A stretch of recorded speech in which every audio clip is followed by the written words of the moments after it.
What's good people, and welcome back to the channel here on Kuroy Productions. My name is BK, and this is the Silly, Nerdy, and Wordy podcast. And this is a nerdy note about Mission Impossible: The Final Reckoning, the 8th film in the franchise.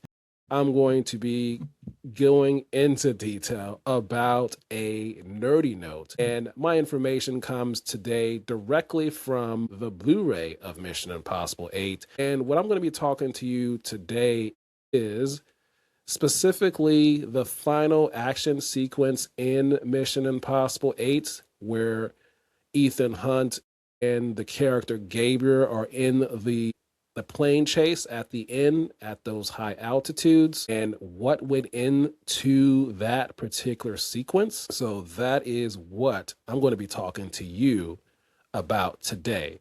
So getting right into it, they started the prep for this sequence at Duxford Airfield base in the United Kingdom. And one of the things they had to do specifically about the yellow plane, because you see at the end of the movie, there is a yellow and a red plane. Gabriel's in the red plane.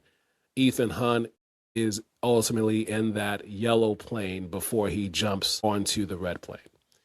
And they had to reinforce that plane for Tom Cruise. Reinforce meaning redesign, reskin, repaint to support the structure of Tom Cruise to be on that wing of the plane, to hold his weight, to be able to move the way he was moving in that film and the part of the sequence. Also, the camera rigs that they initially had to go on the plane, they were not able to be used.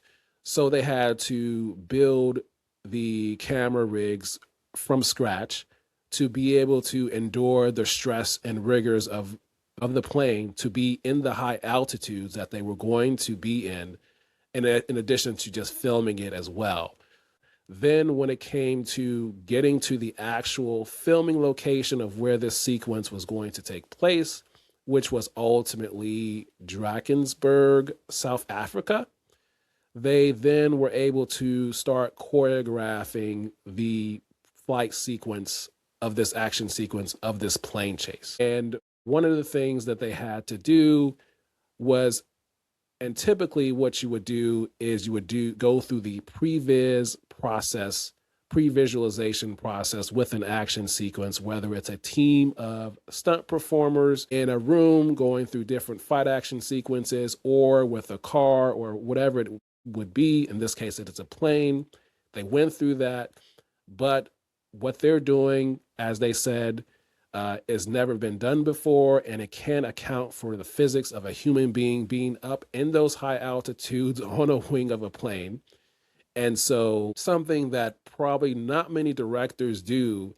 The director of this film, his name is Christopher McQuarrie. He's directed a couple of these Mission Impossible films, so he has a great working relationship with Tom Cruise. And what he did, he went up into those high altitudes and had the wires attached to him and got on the wing of the plane and kind of did a little bit of the movement of what Tom Cruise was going to be doing, just to see what is possible. So that's very unique that the director himself goes up there and does that, at least unique from my normal fan perspective.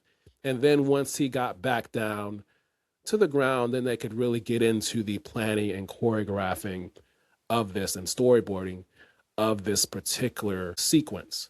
And also the moves that they wanted to do, specifically Tom Cruise wanted to do, he said that he wanted to do a roll, a loop, and a hammerhead in terms of the moves of the actual airplane.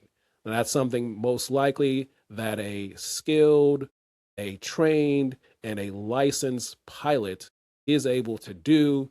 And those are most likely the moves that we saw at the end of the movie with those planes. They also had drills done every morning during the filming part of this filming process of this sequence, in case what to do in case of an emergency. And then also in the second act of this flight sequence, there was a risk of hypothermia that Tom Cruise was at risk for, increasing the high altitudes as the plane kept going high up. So that is something that was also taken in effect.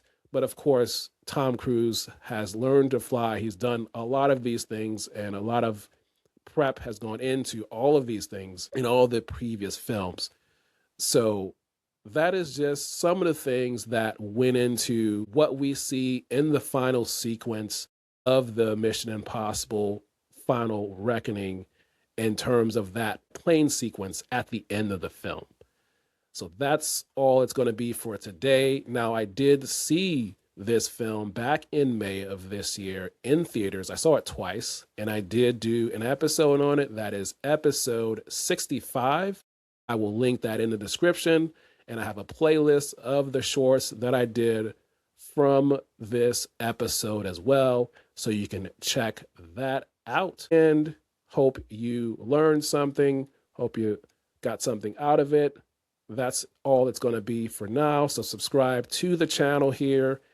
Follow me on TikTok at NerdyPodcaster124, as well as the podcast is available wherever you get your podcasts. Just search for the Silly, Nerdy, and Wordy podcast. And until next time, we will talk soon.